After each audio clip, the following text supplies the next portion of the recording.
Hello everyone, welcome to my YouTube channel. आज की video में भाग 3 के बारे में बताएंगे। इससे पहले जो वीडियो बताए हुए थे तो भाग 1 और भाग 2, जो टोटल आर्टिकल भाग 1 और भाग 2 में 11 आर्टिकल दिया हुआ था, उनका वीडियो इससे पहले वाले में बता चुके हैं। यदि आप वो वीडियो नहीं देखे हैं तो डिस्क्रिप्शन में वीडियो का लिंक दिया हुआ है, वहाँ से देख सकते हैं। भाग 1 और भाग 2 टोटल 11 आर्टिकल देख चुके हैं। आज भाग 3 देखते हैं। देखिए भाग 3 क्या है। इसमें जो है मौलिक अधिकार है। भाग 3 में मौलिक अधिकार है। मौलिक अधिकार जो आर्टिकल 12 से 35 तक है।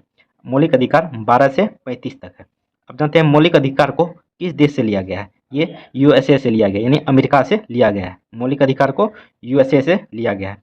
मौलिक अधिकार को मैग्ना कार्टा भी कहा जाता है। मैग्ना कार्टा मतलब हुआ अधिकार पत्र। इसे इंग्लिश में मैग्ना कार्टा और हिंदी में जो है इसे अधिकार पत्र भी कहा जाता है। देखिए मौलिक अधिकार जो है किसी भी व्यक्ति को जन्म लेने के साथ ही मौलिक अधिकार मिल जाता है। इसलिए इसे जन्मदाता भी कहा जाता है। तो मौलिक अधिकार पाने के लिए आपको कहीं जाना नहीं होगा। आप जन्म लेते हैं भारत में, यदि आप भारत के नागरिक हैं तो आपको मौलिक अधिकार स्वतः ही मिल जाएगा। समझ गए। मौलिक अधिकार को कहाँ से लिया गया है? यूएसए से लिया गया है। तो मौलिक अधिकार को मैग्ना कार्टा भी कहा जाता है, जिसे हिंदी में अधिकार पत्र कहते हैं। मौलिक अधिकार जो आर्टिकल 12 से 35 के बीच में दिया हुआ है। तो आइए जानते हैं आर्टिकल 12 से 35। थोड़ा सा ऊपर कर लेते हैं। देखिए टोटल मौलिक अधिकार जो है 6 होता है। आज हम जहाँ तक हो सकता है लगभग 5 मौलिक अधिकार आपको बताएंगे। तो छठा जो है वो संवैधानिक उपचार आर्टिकल 32 जो है उसको एक अलग से वीडियो बना के बताएंगे, क्योंकि वो आर्टिकल काफ़ी इंपॉर्टेंट है और उसमें बहुत कुछ समझाने वाला वर्ड भी है, तो इसलिए उसको एक ही वीडियो में आर्टिकल 32 को बताएंगे। आइए हम जानते हैं। देखिए आर्टिकल 12 अनुच्छेद, मतलब इंग्लिश में इसे आर्टिकल कहा जाता है और हिंदी में अनुच्छेद कहा जाता है। ठीक है। आर्टिकल 12 में क्या कहा गया है? इसमें कहा गया है मूल अधिकार की परिभाषा। आर्टिकल 12 में मूल अधिकार की परिभाषा है। तो मूल अधिकार मतलब हुआ मौलिक भी कह सकते हैं इसको। ठीक है। तो मौलिक अधिकार की परिभाषा दिया गया है आर्टिकल 12 में। आर्टिकल 13 देखिए, यदि हमारे मूल अधिकार को किसी दूसरे मूल अधिकार प्रभावित करे तो हमारे मूल अधिकार पर रोक लगाया जा सकता है। यदि हमारे मूल अधिकार को किसी दूसरे मूल अधिकार प्रभावित करे तो हमारे मूल अधिकार पर रोक लगाया जा सकता है, जिसको अल्पीकरण भी कहते हैं। देखिए इसका मतलब हुआ कि आपका संविधान में जो मौलिक अधिकार दिया हुआ है, इस मौलिक अधिकार को अगर कोई अधिकार प्रभावित करता है तो उसको समाप्त कर सकते हैं। जैसे आप सुने होंगे हिंदू का भी एक मूल अधिकार है, संविधान है। मुस्लिम का भी मुस्लिम एक्ट है।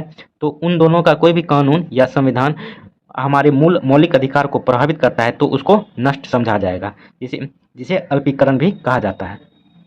आइए पहला देखते हैं मौलिक अधिकार।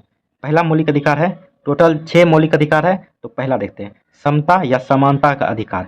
समता या समानता का अधिकार जो आर्टिकल 14 से 18 के बीच में दिया हुआ है। तो आर्टिकल 14 देखिए क्या है। आर्टिकल 14 विधि के समक्ष समानता अर्थात कानून के सामने सब समान है। यह व्यवस्था ब्रिटेन से ली गई है, जबकि कानून के समान संरक्षण की व्यवस्था अमेरिका से ली गई है। तो आर्टिकल 14 कहता है कि विधि के समक्ष यानी कि कानून के समक्ष सभी समान है। यह व्यवस्था जो ब्रिटेन से लिया गया, मगर कानूनी व्यवस्था जो है यह अमेरिका से ली गई है। तो आर्टिकल 14। आर्टिकल 15 में क्या कहता है वो देखिए जाति, धर्म, लिंग, जन्मस्थान के आधार पर सार्वजनिक स्थान मतलब सरकारी स्थान पर भेदभाव नहीं किया जाएगा। आर्टिकल 15 कहता है यदि आपका कोई भी जाति हो, कोई भी धर्म हो, कोई भी लिंग के हैं, तो कहीं पर भी आपको भारत में कोई भी स्थान पर आपका जन्म हुआ है, उसके आधार पर आपके साथ कहीं पर भी भेदभाव नहीं किया जाएगा। आर्टिकल 15 में ये कहा गया है। आइए आर्टिकल 16 देखते हैं। लोक निर्वाचन यानी सरकारी नौकरी की समानता। इनमें पिछड़े वर्ग के लिए कुछ समय आरक्षण की चर्चा की गई है। लोक निर्वाचन मतलब सरकारी नौकरी में आपको समानता का अधिकार देता है, परंतु इसमें SC ST होता है, OBC EWS ST, ये सब के लिए तो कुछ समय के लिए आरक्षण का चर्चा किया गया है आर्टिकल 16 में। आइए आर्टिकल 17 देखते हैं। देखिए आर्टिकल 17 अस्पृश्यता मतलब छुआछूत का अंत। आपके साथ छुआछूत नहीं किया जाएगा, भेदभाव नहीं किया जाएगा छुआछूत के साथ। तो ये आर्टिकल 17 में कहा गया अस्पृश्यता का अंत, छुआछूत का अंत। आर्टिकल 18 में है उपाधियों का अंत, उपाधियों के अंत। आर्टिकल 18 उपाधियों का के अंत। देखिए, इसके अनुसार भारत सरकार द्वारा भारत रत्न, पद्म विभूषण, पद्म भूषण, पद्मश्री एवं सेना, आइए आगे देखते हैं।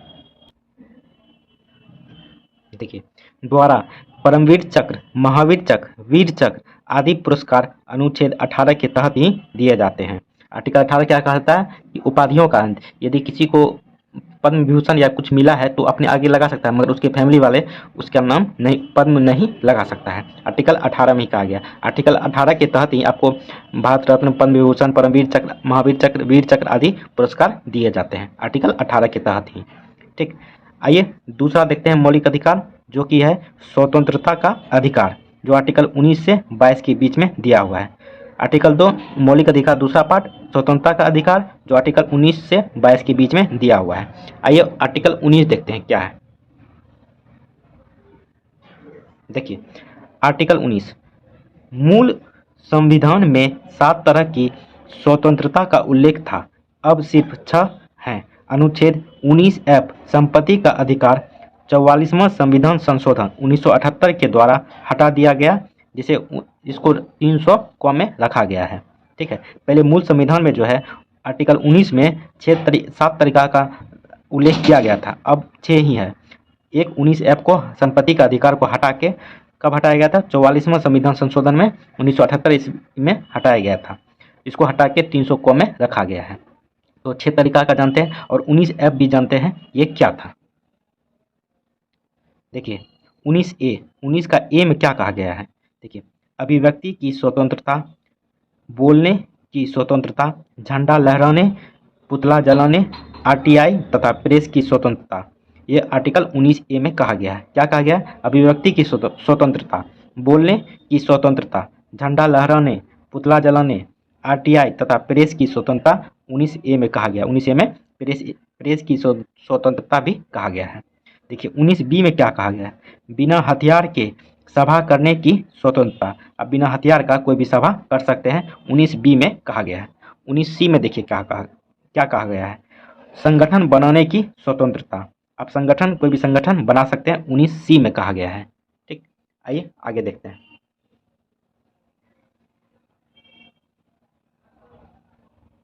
देखिए 19D में क्या कहा गया है? बिना रोक टोक चारों ओर घूमने की स्वतंत्रता।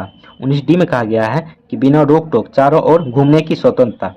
आप भारत के कोई भी राज्य में घूम सकते हैं, आपके साथ कोई भेदभाव या कोई रोक टोक नहीं किया जाएगा, 19D में कहा गया है। देखिए 19E में क्या कहा गया है? भारत में किसी क्षेत्र में बसने की स्वतंत्रता। यदि आप भारत के हैं तो आप भारत के किसी भी राज्य में, किसी भी क्षेत्र में जाके बस सकते हैं, आपको यह स्वतंत्रता दी गई है 19E में। ठीक, तो 19F देखिए इसको हटा दिया गया है। ये क्या था? संपत्ति का अधिकार अब यह मूल अधिकार नहीं रहा, बल्कि कानूनी अधिकार हो गया।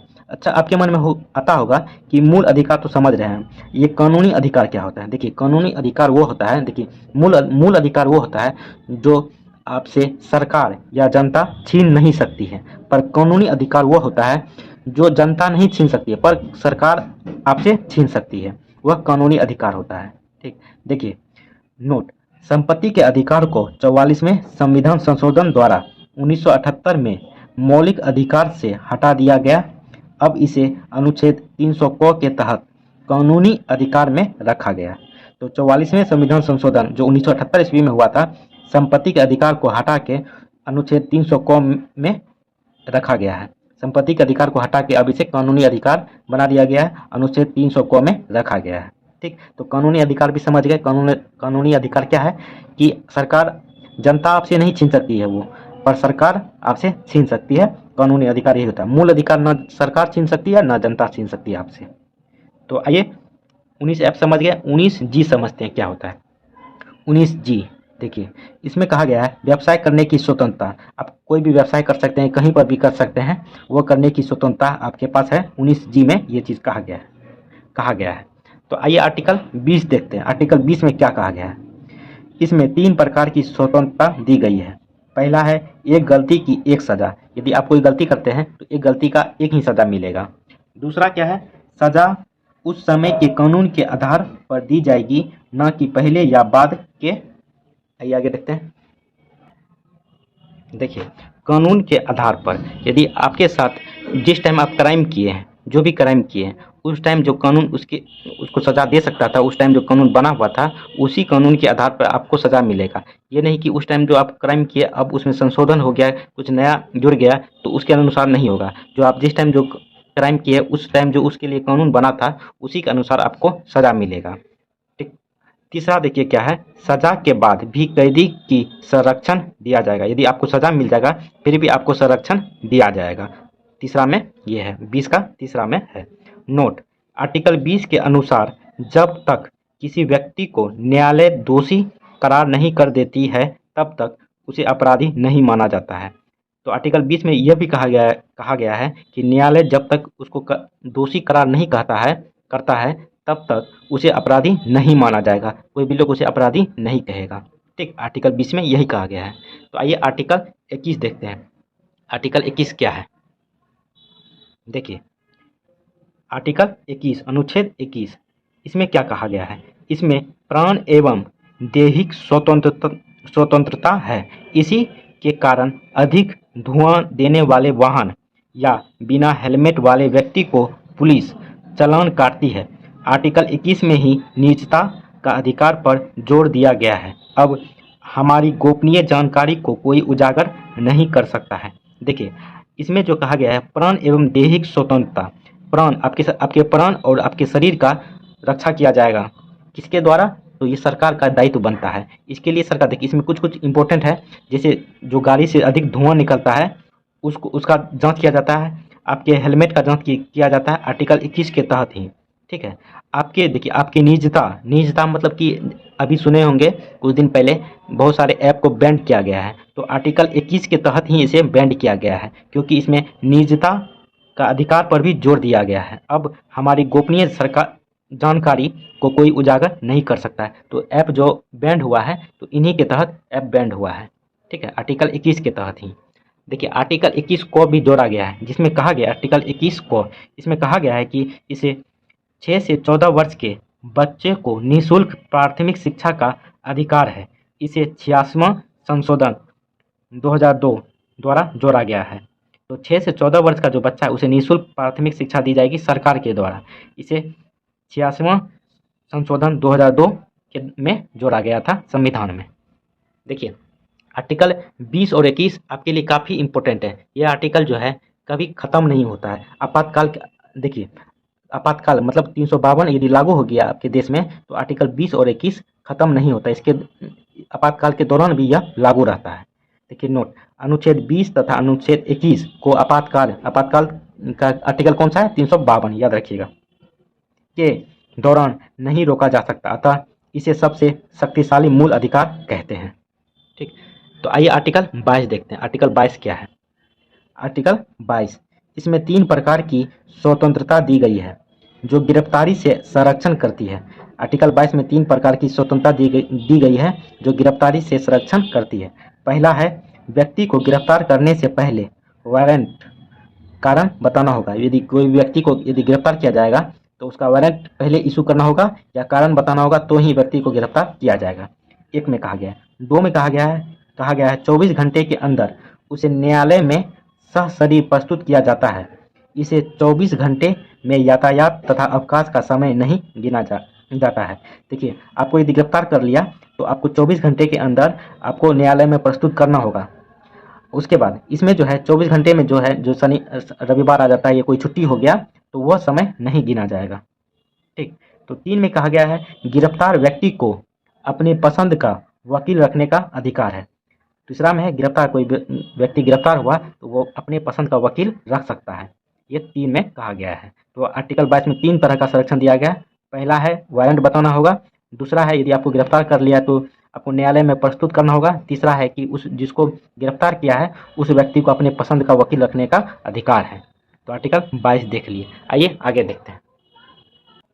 आइए मौलिक अधिकार, जो तीसरा मौलिक अधिकार देखते हैं, जो कि शोषण के विरुद्ध अधिकार। शोषण के विरुद्ध अधिकार जो आर्टिकल 23 और 24 में दिया गया है। आर्टिकल 23 क्या कहता है? मानव के दुर्बा व्यापार यानी कि मानव के का खरीद बिक्री, और बालात, बालात मतलब होता है ज़बरदस्ती, यदि आपको ज़बरदस्ती कोई काम करवा रहा है, आपको वेतन नहीं दे रहा है तो इस पे रोक लगना चाहिए, वही कहता है बालात। तो श्रम पर रोक लगाया गया, किंतु राष्ट्रीय सुरक्षा के मुद्दे पर राष्ट्रीय सेवा करने के लिए बाध्य किया जा सकता है। यदि आपके देश पे कोई अदर देश हमला कर देता है, उस टाइम जो है आपको राष्ट्रीय सेवा करने के लिए बाध्य किया जा सकता है, आर्टिकल 23 में कहा गया है। आर्टिकल 24 क्या कहता है कि 14 वर्ष से कम उम्र के बच्चे को खतरनाक काम नहीं लगाया जा सकता है। यदि कोई बच्चा 14 वर्ष से कम है तो उसको वैसा फैक्ट्री में या वैसा इंडस्ट्रीज में काम नहीं करवाना है जिससे उनको खतरा हो सके। जैसे 14 वर्ष के कम उम्र के बच्चे हैं वो पटाखा के फैक्ट्री में काम नहीं कर सकता है, क्योंकि वहाँ पे आग लगने के का संभावना ज़्यादा रहता है, तो वैसा खतरनाक काम नहीं करवाना है। तो आर्टिकल 24 में कहा गया है 14 वर्ष से कम उम्र के बच्चे को। ठीक है, आइए 4 नंबर देखते हैं। 4 जो है धार्मिक स्वतंत्रता का अधिकार। देखिए, धार्मिक स्वतंत्रता का अधिकार, मौलिक अधिकार का 4 है धार्मिक स्वतंत्रता का अधिकार, जो आर्टिकल 25 से 28 में कहा गया है। देखिए आर्टिकल 25 क्या कहता है, अंतःकरण की चर्चा अर्थात व्यक्तिगत धार्मिक स्वतंत्रता की चर्चा है। इसके तहत सिखों को कृपान यानी तलवार, मुस्लिमों को दाढ़ी, हिंदुओं को टिकी रखने की स्वतंत्रता है, आर्टिकल 25 में कहा गया है। आर्टिकल 26 में क्या कहा गया है, देखिए धार्मिक कार्यों के प्रबंध की स्वतंत्रता, कोई भी धार्मिक कार्य आप कर सकते हैं, इसका प्रबंध करने की आपको स्वतंत्रता दी गई है। आर्टिकल 27 देखिए, आर्टिकल 27 में क्या कहा गया है, आर्टिकल 27 धार्मिक कार्य के लिए रखा धन पर टैक्स नहीं लगता है। यदि आप कोई भी कार्य कर रहे हैं, धार्मिक कार्य कर रहे हैं, इस पे आपको सरकार टैक्स नहीं लगाएगी, टैक्स फ्री होता है। धार्मिक कार्य के लिए जो धन एकत्रित होता है उस पर टैक्स फ्री होता है। जैसे मंदिर में जो दान दिया जाता है वो टैक्स फ्री होता है, मस्जिद में जो दान दिया जाता है वो टैक्स फ्री होता है, इस पर कोई टैक्स नहीं लगता है। आर्टिकल 28 में क्या कहा गया है, सरकारी धन से चल रहे संस्थान में धार्मिक शिक्षा नहीं दी जाएगी। जो सरकार के द्वारा कोई भी सरकारी संस्थान चल रहा है उसमें धार्मिक शिक्षा नहीं दी जाएगी। देखिए आप लोग के मन में आया होगा कि कहीं पर भी उर्दू पढ़ाया जाता है, चाहे संस्कृत पढ़ाया जाता है, तो वो भी धार्मिक शिक्षा नहीं, वो धार्मिक शिक्षा नहीं है। संस्कृत एक भाषा है, उर्दू एक भाषा है, हिंदी एक भाषा है। तो संस्कृत सीखने का ये मतलब नहीं हुआ कि आप हिंदू बन गए, उर्दू सीखने का ये मतलब नहीं हुआ कि आप मुस्लिम बन गए। वह एक भाषा है, भाषा सिखाने में सरकार आपकी मदद करती है। तो आप ये मत समझ के चलिएगा कि उर्दू सीख रहा है तो आप मुस्लिम ही हो गए, संस्कृत सीख रहा है तो आप पंडित ही हो गए, ऐसा नहीं है। तो वही आर्टिकल 28 में कहा गया है, सरकारी धन से चल रहे संस्थान में धार्मिक शिक्षा नहीं दी जाएगी, आर्टिकल 28। आइए आगे देखते हैं। देखिए मौलिक अधिकार 5 संस्कृति एवं शिक्षा संबंधी अधिकार। मौलिक अधिकार 5वां क्या है, संस्कृति एवं शिक्षा संबंधी अधिकार। इसमें क्या क्या कहा गया है, जो आर्टिकल 29 और 30 है। देखिए आर्टिकल 29 में क्या कहा गया है, अल्पसंख्यकों के हितों का संरक्षण, इसमें अल्पसंख्यकों की रक्षा है। और कहा गया है कि किसी भी अल्पसंख्यक को उसकी भाषा या संस्कृति के आधार पर किसी संस्था में प्रवेश से नहीं रोक सकते हैं। देखिए अल्पसंख्यक के हितों का संरक्षण करना आर्टिकल 29 में कहा गया कि उनके साथ भाषा या उसकी संस्कृति के आधार पर किसी भी सरकारी संस्थान या प्राइवेट संस्थान में प्रवेश करने से रोक नहीं सकते हैं, आर्टिकल 29 में कहा गया है। आइए आर्टिकल 30 देखते हैं, इसमें क्या कहा गया है। देखिए आर्टिकल 30 अल्पसंख्यकों का शिक्षा संरक्षण। अल्पसंख्यक यदि बहुसंख्यकों के बीच में शिक्षा लेने से संकोच कर रहा है तो अल्पसंख्यक अपने पसंद की संस्था खोल सकते हैं, सरकार उसे धन भी देगी। आर्टिकल 30 में यही कहा गया है कि अल्पसंख्यक यदि शिक्षा लेना चाहता है और बहुसंख्यकों के बीच में यदि लेने में उनको संकोच हो रहा है तो वो अपना एक शिक्षा संस्थान खोल सकता है, सरकार उसे धन भी देगी। तो आर्टिकल 30 में कहा गया है। देखिए आर्टिकल 31 में क्या है, इसमें पैतृक संपत्ति की चर्चा की गई है। आर्टिकल 31 में जो है इसमें पैतृक संपत्ति की चर्चा की गई है। तो इसको जो है आर्टिकल 31 को खत्म करके 300 को में कानूनी अधिकार बना दिया गया। यह एक मौलिक अधिकार था, अब यह कानूनी अधिकार हो गया। देखिए 44वां संशोधन 1978 कानूनी अधिकार इसे बना दिया गया है आर्टिकल 31 को, जिसे आर्टिकल 300 को में जोड़ा गया है। अब समझते हैं कि मूल अधिकार और कानूनी अधिकार क्या होता है। देखिए मूल अधिकार को हम से सरकार या जनता कोई नहीं छीन सकता, जबकि कानूनी अधिकार को जनता नहीं छीन सकती किंतु सरकार छीन सकती है। इसके लिए सरकार ने भूमि अधिग्रहण विधेयक लाया है। तो मूल अधिकार को जो है सरकार और जनता कोई हमसे नहीं छीन सकती है, पर कानूनी अधिकार को जो है जनता नहीं छीन सकती है, पर सरकार छीन सकती है। चलिए, कैसा लगा वीडियो कमेंट करके जरूर बताएं। चैनल को भी सब्सक्राइब कर दें, वीडियो को लाइक कर दें। चलिए, थैंक यू दोस्तों, जय हिंद।